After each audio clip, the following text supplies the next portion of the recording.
Bismillahirrahmanirrahim.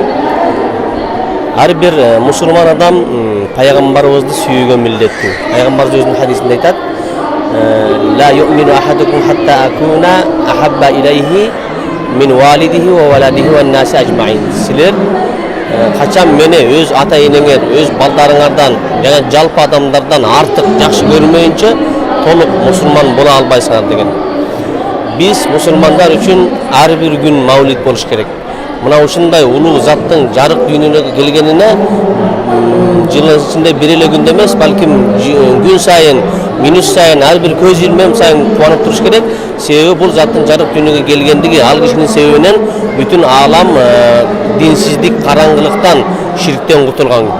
Ал эми мына ушундай биздин мекендештер мусафир болуп жүргөн журтта мындай затка махабат кылып, ушул зат жөнүндө маалымат алайын деп келип отурганы, мына ушул ыйман кечесине суу саап аткандыгын көрүп, biz din öküldörü mындай көргөн көзүбүзгө аябай кубанып атабыз да.